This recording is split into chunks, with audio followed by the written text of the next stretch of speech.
You might not realize that you've adopted society's in-group, out-group mentality. The reality is we all have. I've looked up the Google definition. An in-group is any group that you feel you share an identity with or that you're a part of. For example, my in-groups would be Black community, women community. Out-group is basically any group that you're not a part of. So the men community or like any other race community, I would be an out group. There's nothing wrong with these groups. Naturally, it happens. There's certain things that we can relate to that the out group can't, you know. Unfortunately, in groups and out groups create an in-group bias. This is where people favor members of their in-group and treat people in the out group with less fairness or respect or trust or whatever the case is. But there's a bias basically that's formed of the out group due to only really relating to the in group. So that's where you get the us versus them mentality, which,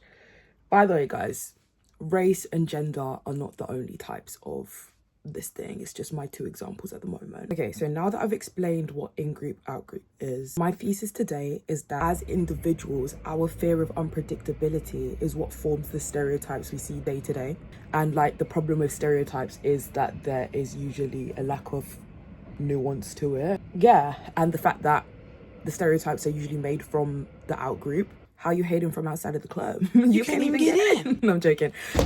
Serious video. These little categories that we've separated ourselves into: race, gender, neurodivergent, neurotypical, pretty, ugly. I feel like these things that separate us should have been a good thing, but it just kind of became into like a hierarchy thing and a way for people to get one up on each other, you know, to feel better about themselves. On that note, let's move on to how the halo effect is actually triggered by this need for readability and predictability. The halo effect is where our overall impression influences how we perceive somebody's unrelated traits, basically. So for example, if somebody was pretty, people may see them as a nicer person even though they're completely unrelated, or something that leaves their mouth might be funnier but not actually funnier than if somebody unattractive said it. Oh, a good example of the halo effect is, I know this is a really random example, but Perfect Peter and Horrid Henry.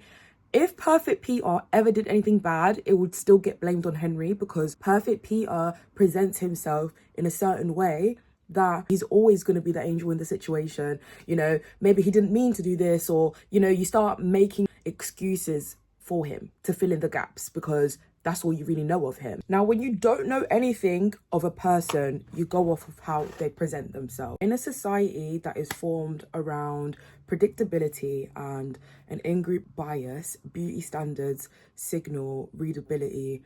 I understand the rules. You don't have to feel unsafe. I'm part of the in-group. This is also why beauty standards change depending on your culture or your area. Predictability only works within a group, and each group basically has its own description of normal. This same pattern occurs in gentrification and cultural appropriation, where a culture's been doing something since the dawn of time, and because the socially acceptable race, which I'm you know, is to be white, right? That's the widely accepted race by everybody. Certain styles, features, foods, all sorts of things that belong to that culture are shunned when they belonged to that marginalized group. But once those things are detached from that marginalized group and rebranded, they're celebrated and marked as this new trend, aka gentrified. This is not a special red wellness drink. This is sorrel. Really? A brown glazed lip? So I'm called ghetto when I do it, but when a white girl does it, she's not? When I was a small child, I was drinking matcha, but I was so scared to drink it in public because this was even before green smoothies and green health drinks have made it into my age group.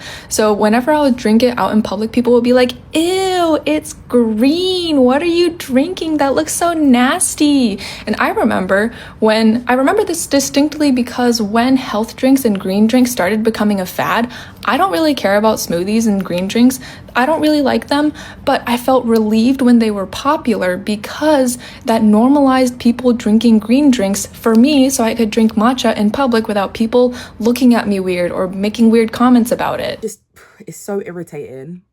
It's so irritating. It's not that people suddenly like the thing. It's just now it's accepted. Now it's predictable. Now it's been integrated into a part of your culture. It's now in group, it's acceptable.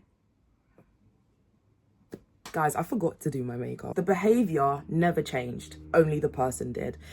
In some instances, not even the person changed. I haven't always been this hot. When I look like this, my shyness, my awkwardness, my off-puttingness got perceived as, oh, she's shy, she's awkward, like, bless her, you know? Bless her heart, she can't speak, right? But obviously, once I got older and prettier, people sort of view it as, like, I think I'm above other people and I'm just, you know, I don't want to speak to these peasants, but guys, it's more scared of you than you are of it, I swear. Like, I don't know why. I've been called intimidating. How you look and how you present yourself, I, as a person, haven't changed. I've just always been a weird, awkward galley. But people view it differently because I look different. So yeah, beauty does trigger the halo effect, but I think there is a little bit of nuance when you mix in neurospice. And I'm going to talk about this more in another video. But yeah, the action doesn't change, only the interpretation does. And things are only accepted once they become predictable, honestly. Difference is only accepted once it's made predictable, profitable, or detached from the people who were punished for it first. This section's for the alt baddies. Alternative presentation tends to signal non-conformity and rejection of unspoken norms. And for a society that relies heavily on predictability, that can be unsettling for some people. And as I mentioned earlier, when you don't know how to read someone socially, you're going to rely on visual shortcuts. But for some people, tattoos, piercings, unnatural hair colours signal non-conformity. And non-conformity gets read as being impulsive, being irresponsible, being unreliable, or rebellion. Which, mate, I just want to look how I want to look, mate. Whereas traditional presentation gets read as being put together, being respectable, being reliable. In reality, though, none of those traits are guaranteed. They're just assumptions people make to feel like they understand who you are. And, you know, in-group, out-group, your out-group, they have to make these assumptions. Well, they don't have to. They should actually be educating themselves. But, you know, most people don't think, oh, let me actually learn about this group of people. Guys, I can't look. Why has this dropped so far? I can't look in and do my mascara at the same time, so I will be back. When somebody can't be easily categorized, the nervous system reacts before reason does. So whether it's neurodivergence, alternative presentation, or race, the reaction isn't really about the person. It's about how people respond to unpredictability. And don't get it twisted, guys. I'm not defending these people. Like, disclaimer, disclaimer, disclaimer. Like, naming this pattern isn't about excusing it. It's about showing that the discomfort that people feel is something that they've learned over time. I mean, we weren't born with it. So where did it stem from? That's what this video is basically breaking down. They learn those reactions through social norms, media representation, what gets praised versus punished, being told to avoid certain groups of people. In other words, people learn how to interpret predictability as perceived safety, which means, guys, we can be the ones to educate ourselves. We can be the ones to try and break the cycle, and we can, you know, I don't know, guys, just stop being ignorant. It doesn't take that much effort to like briefly know something enough to not base your knowledge off of stereotypes. I don't know, that's just me though. Anyway, I hope you enjoyed my TED talk / get ready with me. I really enjoyed making this video. I feel like I really love talking about these topics, and I definitely have more of these sorts of types of video concepts. Just getting ready and yapping about what I think, you know, is going on in some people's brains. Yeah. I hope you guys enjoyed my video. Stay tuned for the next one. See you later.